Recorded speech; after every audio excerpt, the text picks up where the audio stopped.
What's up, everyone? It's your girl Age, and I'm back to feed the girls. And by girls, I mean you. Today, I'm here to talk about episode 3 of Hazbin Hotel, and the episode's called Scrambled Eggs. So, without further ado, let's get into it. The episode starts out with Charlie and Vaggie discussing Serpentias being in the house now, to Vaggie's disapproval because we know that Serpentias tried to destroy the hotel and everyone in it not too long ago. Then Serpentius comes strolling into the lobby of the hotel with a weapon that he got from Carmilla Carmine, and he said that he planned on using it to kill the rest of the residents in the hotel. And he plans on killing them because he is convinced that they are trying to kill him because they are being too nice to him. Understandable, because they are all in hell. Then Vaggie had to tell Serpentius that the weapons were not allowed in the hotel and they were being nice to make him feel welcome. Also, he has to get rid of his eggs. That's one thing that Vaggie tells him he has to do in order to stay in the hotel. Get rid of his little henchmen. When Charlie hears that Serpentius doesn't trust anyone at the hotel, this sparks an idea in her head that all of the members at the hotel should do a trust exercise. Then Charlie puts Vaggie in charge of the exercise. And we can kind of tell that Vaggie is nervous about it, but of course she will do anything to make Charlie happy. In the meantime, Vaggie also tells Alistair to get rid of Serpentius' little egg henchman. In a humane way, of course. So it's decided that the little henchman will go with Alistair today about his business, and the rest of the staff at the hotel will continue on trying to get better. Trying to redeem themselves, if you could call it that at all. So when the trust exercise begins, Charlie tells each person that they should share something about themselves, then they should fall into the crowd. A few of the residents do it, but Charlie quickly realizes that the exercise is not working. So Charlie and Vaggie try to figure out ways that they can get the group to trust each other a little bit more. Then Angel said that he had an idea. And when do we ever trust Angel when he says he has an idea? Never, because it's probably something super sexual. But we'll get back to that later. In the meantime, Alistair takes the eggs to a meeting with some of Hell's overlords, and the meeting is about the new extermination schedule. Because remember, Heaven decided to push the extermination up 6 months, so instead of waiting a year, the angels are going to come down and destroy demons, killing them, killing all the souls in half the time. The meeting is called by Carmilla Carmine, who I think is going to be one of my favorite characters in the show. But we learn later that she's an arms dealer. She sells a bunch of weapons to different people in hell. So when Alistair goes up to the meeting, he decides to leave all of the eggs outside except one who gets trapped in the elevator when he's going up. And surprisingly, his name is Frank. Anywho, so when all of the overlords get settled, Carmilla tries to get the meeting started. Then Velvet joins the meeting late and interrupts the whole meeting. Then she throws a severed angel head on the table in front of everyone. So one thing in the show, initially, all of the demons in hell, they didn't know that the angels could be killed. They thought that they were just some immortal beings that could not be destroyed or defeated, and that all of the souls in hell would just have to meet their fate and they could not do anything about it. But because this angel's head was found and severed, they realized, oh my gosh, the angels could be killed. So Velvet and the other V's must have been pondering on the idea, and the V's want to fight against the angels. So Velvet exposes to the group, she was like, hey, we have an assault plan, us V's. And she wants the other overlords to fight with her and with the V's against the angels.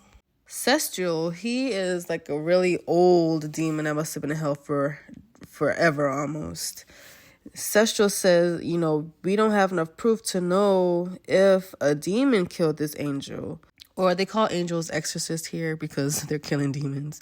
But he's basically calling Velvet foolish, like, we can't just outright go killing them. We don't know who killed this angel. Me personally, I like to play on words, the Exodus, because they do eliminate demons. And it took me a couple of seconds to actually understand that, like why they call them that. Now I get it.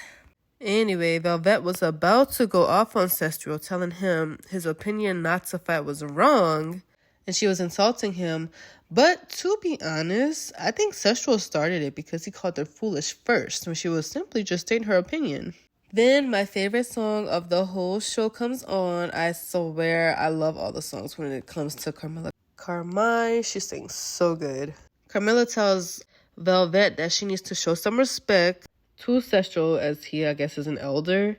And after that, Velvet just goes off. I will let you go listen to the song yourself, but basically Velvet says that she has no respect for the overlords because they are pathetic and won't fight the angels. Most importantly, though, Velvet says that Carmilla Carmine knows why the angel is headless, implying that Carmilla knows who killed the angel, and it might even be Carmilla herself. After that accusation, Carmilla immediately cancels the meeting, clearly angry and bothered by Velvet. She storms out of the room with her daughters, and Alistair notices and sends Frank, the little egg dude, to go and spy on Carmilla. So, it is revealed that Carmilla did kill the angel to protect her daughters. She said that she don't want to tell the rest of the demons that the angels could be killed because hell might uprise and the angels could just retaliate even worse, killing everybody and everything in their path.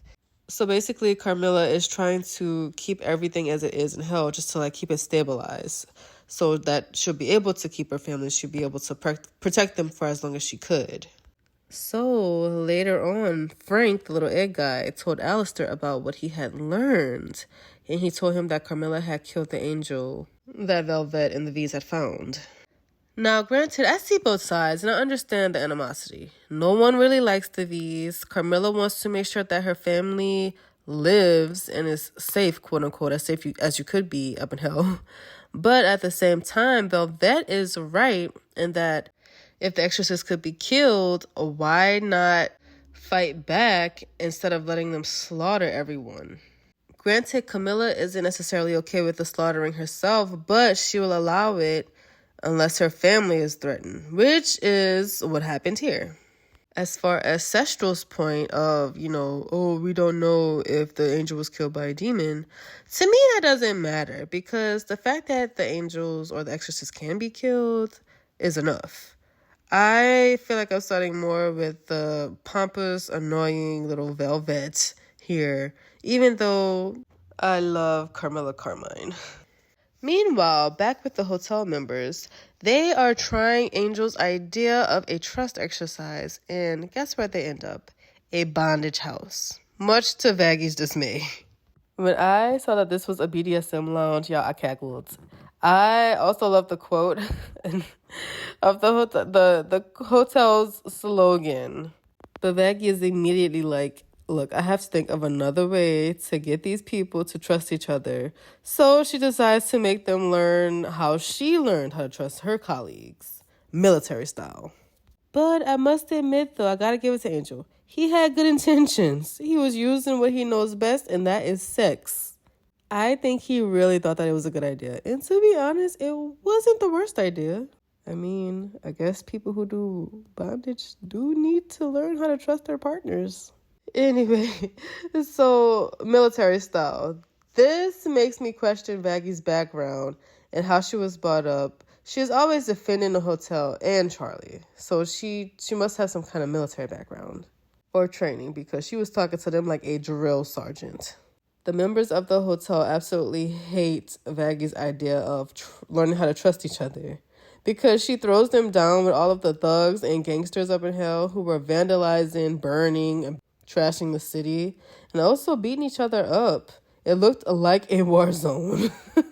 So while the other members of the hotel are literally fighting for their lives in the trenches, Vaggie is concerned that they won't be able to teach the guys at the hotel how to fight the angels or exorcists in time for when they come in 6 months. Or right now, it should actually be less than 6 months. She wants to protect them and Charlie just like Carmilla wants to protect her daughters. The song that Vaggie and Carmilla sings is so beautiful, and there's a similarity between these two.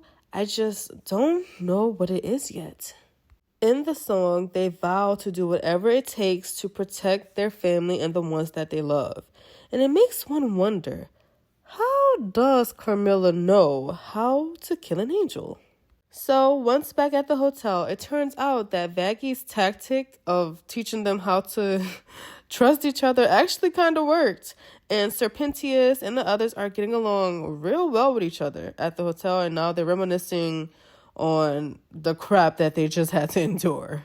The show ends with Frank, the little egg dude, telling the other eggs and Serpentius about his day. And he accidentally spills about Carmilla, that she killed the angel. But it has no effect on Pentius because Serpentius does not believe Frank. And in fact, Serpentius was going to sleep and just kind of letting Frank and the other eggs just talk. So that is how this episode ended. Now, I will say next episode, I will have to take my time with it because we got to get into some things, some important things. So just stay tuned.